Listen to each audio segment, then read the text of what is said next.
Assalamualaikum warahmatullahi wabarakatuh. Nama saya Muhammad Sidki Raffi Fatur Rahman. Saya dari Bank Lembaga kelas E. NIM saya 201904302009. Di sini saya akan mempresentasikan mengenai Bank Sentral. Di presentasi saya ini yang pertama saya akan menjelaskan mengenai sejarah Bank Sentral, terus tujuan Bank Sentral, tugas Bank Sentral, serta wewenang Bank Sentral.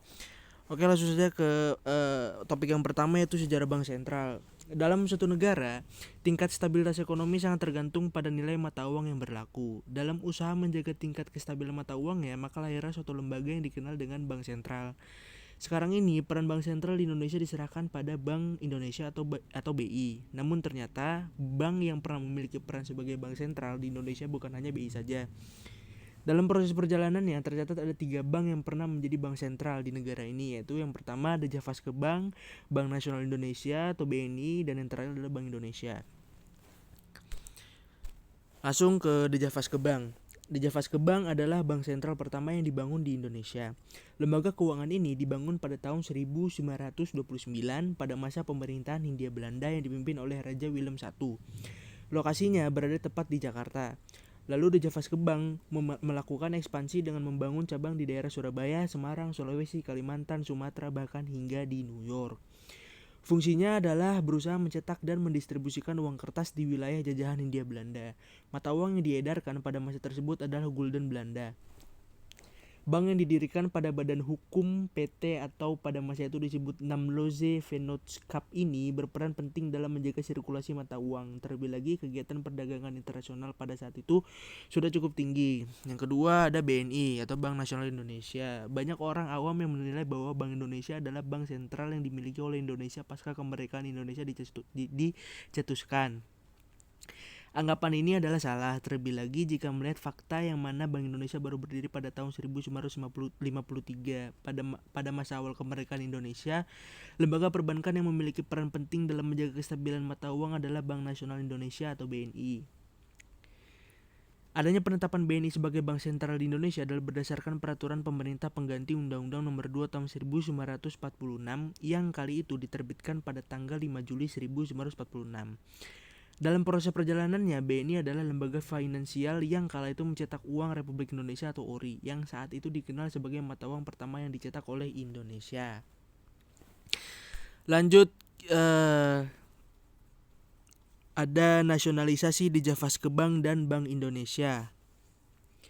Pada bulan Desember tahun 1951, pemerintah Indonesia mengantongi kebijakan untuk menasionalkan Javaske Bank yang selanjutnya ditandai dengan Undang-Undang Nomor 24 Tahun 1951 yang berkaitan dengan nasionalisasi Javaske Bank. Selain itu, pada awal bulan Juli tahun 1953, pemerintah Indonesia membangun Bank Indonesia dan menetapkannya sebagai Bank Sentral Indonesia. Pada perjalanan kali ini, Bank Indonesia memiliki tugas dan peran yang sama dengan Javaske Bank, yaitu berperan sebagai lembaga perbankan, mengatur moneter, dan mengatur sistem pembayaran di Indonesia. Selanjutnya, tugas dan fungsi BI mulai berkurang pada tahun 1968.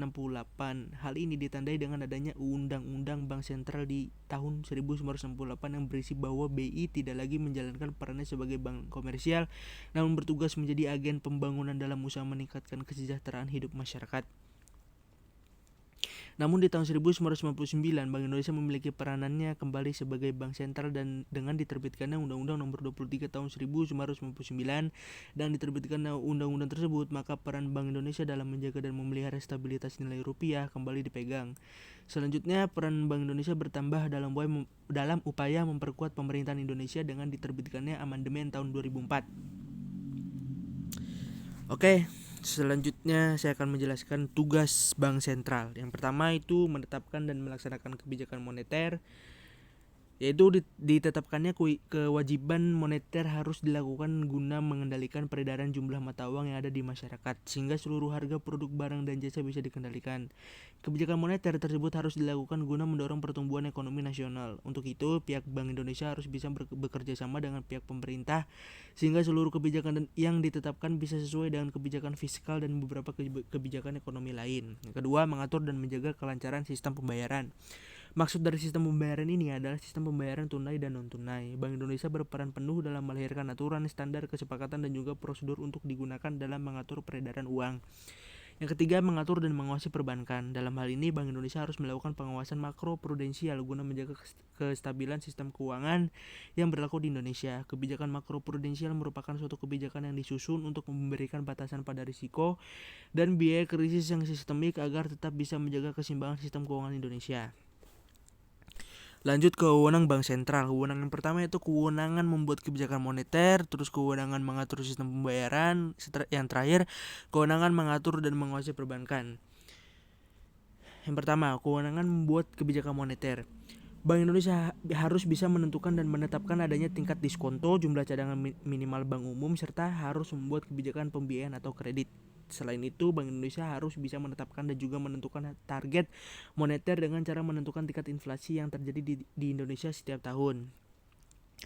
Lebih dari itu, Bank Indonesia juga memiliki wewenang dalam mengendalikan moneter dengan tidak dibatasi pada kegiatan pasar terbuka di pasar uang. Yang kedua, kewenangan mengatur sistem pembayaran. Dalam hal ini, Bank Indonesia memiliki 3 wewenang utama. Yang pertama, Bank Indonesia memiliki wewenang dalam menentukan dan juga menetapkan penggunaan alat pembayaran. Yang kedua, membuat serta memberikan persetujuan izin atas adanya penyelenggaraan sistem pembayaran. Terakhir, mengawasi penyelenggaraan sistem pembayaran. Yang ketiga, kewenangan mengatur dan mengawasi perbankan. Untuk poin terakhir ini, Bank Indonesia selaku bank sentral memiliki 4 wewenang utama. Yang pertama, membuat dan juga menetapkan kebijakan terkait pelaksanaan perbankan yang berlaku di Indonesia. Yang kedua, memberikan sanksi kepada pihak yang sudah melanggar kebijakan yang sebelumnya sudah ditetapkan sesuai dengan peraturan undang-undang. Yang ketiga, memberikan atau mencabut izin kelembagaan dan kegiatan usaha bank. Terakhir, mengawasi berbagai kegiatan bank konvensional, baik itu dalam sistem perbankan atau secara individu. Oke, sekian presentasi yang dapat saya sampaikan. Kurang lebihnya saya mohon maaf. Wassalamualaikum warahmatullahi wabarakatuh.